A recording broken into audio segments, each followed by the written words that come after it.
Greetings, District 12 Speakers Bureau.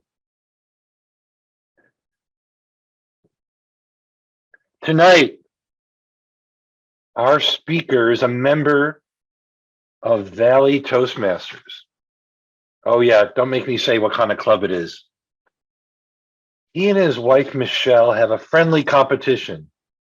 Michelle earned her DTM one day before our speaker, and last month she obtained her qualified speaker status. Tonight, Roger is presenting his qualified speaker speech. His talk is about a piece of writing from World War II, a single paragraph that was pivotal to the success of the Normandy landing. His speech, the paragraph that saved D-Day, the paragraph that saved D-Day. Please join me in welcoming distinguished Toastmaster and Navy veteran Roger Bowman. Thank you, Michael. Fellow Toastmasters, have you ever been inspired by someone who says they can do great things? How often do they really do those things they aspire to? Tonight, I'm going to tell you of a person who said he could make a significant difference in the outcome of a very important event, and went on to make a far larger impact than even he had imagined.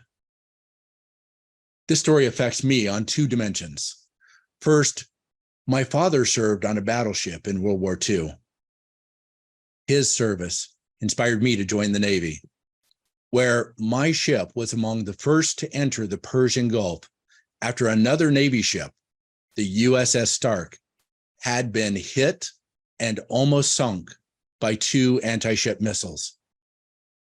Now, the system I oversaw on my ship was our ship's anti-missile defense, so I knew it fell to me to keep my shipmates safe. That deployment counted as a combat tour, but I recognized I was in no real danger, and I've always wondered how I'd perform if I was in real peril, as my father had been in. The anti-missile system was a computer-controlled robot, and the Navy spent 2 years teaching me the computer systems behind it. So after the Navy, of course, I went to work for Silicon Valley and eventually started my own tech company using other people's money. It's hard to persuade other people to give you their money. And that's the second reason this story affects me. It centers around a very short, persuasive piece of writing, the kind that makes people do something they never thought they would do. When I first saw it, it was as if I was panning for gold, and there in my pan was a gorgeous gold nugget. I absorbed it. I absorbed its lessons, and I hope it can help you be more persuasive in your life. Let's begin. This is Europe just prior to World War II. Here you can see France, and above it, the island of Britain. And this is Europe 2 years later. In red are all the territories Germany had conquered. Spain is in white because it was a fascist country like Germany. No need to conquer it. So essentially, the entire continent was under German control. And by 1944, everyone knew that hundreds of thousands of American troops were arrayed in England, getting ready to cross the channel to invade Europe. We know it. The Germans know it. Now, the Germans believed we would jump across this very narrow channel at the Port of Calais, that pinch point you see on the map. That's because, well, troops are super vulnerable while they're in boats at sea, so they need to cross as quickly as possible. But we secretly decided to invade here at Normandy. Here was the plan. The Americans were set to land on two adjacent places. The first is Omaha Beach on the right. You already know about Omaha Beach from Saving Private Ryan, a brutal landing. The second is Utah Beach on the left. The 20,000 men of the 4th Infantry Division were assigned to land on Utah Beach. And the second in command of that division, the executive officer, or XO, wanted to go in with the first wave. He made that request of his boss, and he was totally turned down. No dice. And he understood why. He was a general. Generals plan. Subordinates execute. You don't send generals in on first waves. They tend to draw a lot of fire their direction. And this forces other people to have to spend extra time protecting them. They're just too juicy of a target. And because of that, well, they usually wind up dead, which is really inconvenient when it comes time to make new plans. And it's also super inconvenient if you're the general. Also, there's the issue of this particular general. What do I mean? Here's our common conception of a leader. This is Theodore Roosevelt, the Rough Rider, who would later become president and carry a big stick. And this is General Patton, old blood and guts, standing tall next to one of his subordinates. That subordinate is the subject of this story. That is one-star General Teddy Roosevelt Jr., the son of President Theodore Roosevelt. Unlike most other generals, Teddy didn't spend his career in the Army. He went to Harvard. He was a businessman. But he had served in World War I, and he was ready to do his duty in the Second World War. So he asked his boss a second time, please, let me go in with the first wave on D-Day. Again, his boss said no. Not only no, heck no. Now, this didn't surprise him. Ted knew that if there were any general that was to be sent in, it would be anyone but Ted. Why, you ask? Ted was totally aged out. He was in his upper 50s, and he had already suffered 2 heart attacks. Furthermore, he had been wounded in World War I and needed a cane to walk. This was not someone whom anyone in their right mind would send into a beach full of mortars and machine gun bullets. He couldn't run. But Ted was a very smart guy. He sat down and wrote a single paragraph outlining his rationale for allowing him to go. 6 sentences. He made a separate incontestable point in each sentence. And that's what blew me away. The succinct way that he said so much in so few words, combined with the indisputable truths that he outlined. It jumped out at me. I saw it as World War II's Gettysburg Address. Let's take a look at it. This is the structure he used. Each sentence would convey a point that both he and his boss knew to be true. He would outline the risk to the mission, problem facing his team, a problem facing his boss personally, why he could solve those problems, and lastly, as any good salesperson would do, he added a bonus reason. Let's take a look. Here's the first sentence. The force and skill with which the first elements hit the beach and proceed may determine the ultimate success of the operation. Yep, there could be no hesitation in these troops. They had to face the enemy fire and get to their objectives, or the entire invasion could fall like dominoes. The second sentence. With troops engaged for the first time, the behavior pattern of all is apt to be set by those first engagements. Most people don't realize that although 16 million Americans would fight in the Second World War, D-Day was the first contact with the enemy for almost all the Americans in Europe. The beaches were very well defended, and if a panic ensued, all could be lost. Next, he said, considered accurate information of the existing situation should be available for each succeeding element as it lands. Exactly. War is chaos. Battles are confusing. Only the coolest heads can see the real picture. And having already fought in World War I, Teddy knew he could keep his cool. You should have, when you get to shore, an overall picture in which you can place confidence. Yep, green troops often lose their head and exaggerate the force in front of them. I can't blame them with explosions all around them. But the boss needs an accurate assessment. That's his fundamental challenge, one rarely solved. I believe I can contribute materially on all of the above by going in with the assault companies. Ted believed it. He knew it was absolutely true. And his boss knew Ted was right. And he added this bonus reason. Furthermore, I personally know both officers and men of these advanced units and believe that it will steady them to know that I am with them. If you have ever served in the military or even watched a war film, you know that the top boss, the CO, is all about the objective. The second in command, the XO, well, is all about the men. The XO ensures the men get trained. The XO ensures the men get equipped. And that was Ted's role in the division. He had had a lot of contact with those men. Another undeniable rationale. And it worked amazingly, stunningly.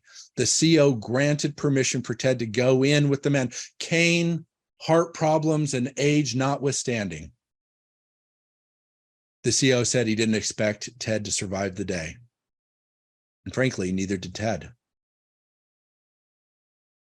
He wrote this in a letter to his wife. We've had a grand life, and I hope there'll be more. Should a chance that there's not, at least we can say that in our years together, we've packed in enough for 10 ordinary lives. He had been married to Elizabeth for 31 years. D-Day arrives, and the troops disembark under fire. They make it across an open beach to the safety of a seawall, but then it hits them. Uh-oh. They've landed 1.5 miles from their designated spot. Ted knew this was really not good. There had been a storm the day before that delayed the invasion by a day. And on this day, June 6th, there were very high waves and strong winds, and it had blown their boats off course. And that was a big deal. Let me explain. The 4th Division was made up of a lot of smaller units, each with specific assigned objectives. And these objectives coordinate with one another, and they have to be achieved quickly, many in the first hour, many more by the end of the first day. 1.5 miles is a huge distance when you're fighting for yards. They were not going to achieve any of their objectives. They were simply too far away. Not only that, the follow-on waves of fresh troops will land where they're supposed to, and none of the enemy defenses will have been neutralized. Furthermore, the force will be divided, each half strength and far easier to defeat. It was a real disaster unfolding in real time. And Ted was the senior man on the beach. Everything fell to him. His staff advised him, just re-embark on the boats. Let's go the 1.5 miles, land at the proper spot. But Ted knew the element of surprise was long gone. And those same strong waves and wind that blew him off course originally would make it really super hard to make any headway at sea. It would just simply take too long. But Ted had a huge advantage. You see, unlike the subordinate unit commanders, who were supposed to be the senior people, who knew their own objectives and perhaps those of some of their peers, Ted, as a general, knew the entire picture of the assault. He decided right there to throw out all the invasion planning of the past several months and make new plans there on the beach. And he conveyed his decision in 6 famous words. We'll start the war from here. We'll start the war from here. He ordered all successive landing forces to likewise miss their landing zones by the same 1.5 miles and land where he was. Ted created new objectives for every unit in the 4th Division. But Ted had one more problem to solve. All of those troops in the forthcoming landing crafts would run onto the beach and not know where to go. So despite his physical limitations, Ted took it upon himself to personally lead each element. I'll quote from his Medal of Honor citation. Although the enemy had the beach under constant direct fire, Brigadier General Roosevelt moved from one locality to another, rallying men behind him. He directed and personally led them against the enemy. His valor, courage, and presence at the very front of the attack, and his complete unconcern for being under heavy fire, inspired the troops to heights of enthusiasm and self-sacrifice. He thus contributed substantially to the successful establishment of the beachhead in France. Bravo. Had Ted not been there, had Ted not written that amazingly persuasive paragraph, then the troops on Utah Beach may have floundered. And given the difficulties the American forces faced on Omaha Beach, had Utah Beach not been a success, the American forces may have been tied down indefinitely or even repulsed. Ted was awarded his Medal of Honor 3 months after D-Day. He received it posthumously.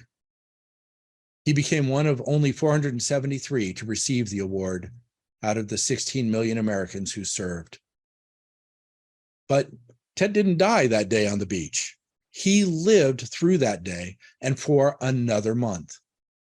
He died of his 3rd heart attack asleep after having spent the day with his son, Captain Roosevelt, who had also landed in Normandy. After the war, Omar Bradley, the general in charge of all American troops in Europe, was asked, "What was the bravest thing you ever saw in the war?" And without hesitation, he responded, "Ted Roosevelt, Utah Beach." Ted did exactly what he said he would do when he wrote that paragraph. Not a single word was about any benefit to himself. When an even greater challenge to his achieving his mission arose, he didn't falter. He understood his mission wasn't to land on the right beach. His mission was to defeat the enemy. Let's bring it home. Why does any of this matter to you? Have you ever tried to get permission to do a difficult task and you knew you were the right person to do it and were denied? Ted was 2 times, but he didn't let his prior denials stand in his way. He articulated points that his boss couldn't dispute that led to his being granted that permission. You can do the same. Have you ever faced a situation where you landed on the wrong beach and couldn't find your way, and you were tempted to backtrack? I've learned that my mission is to complete my mission, whatever the obstacles.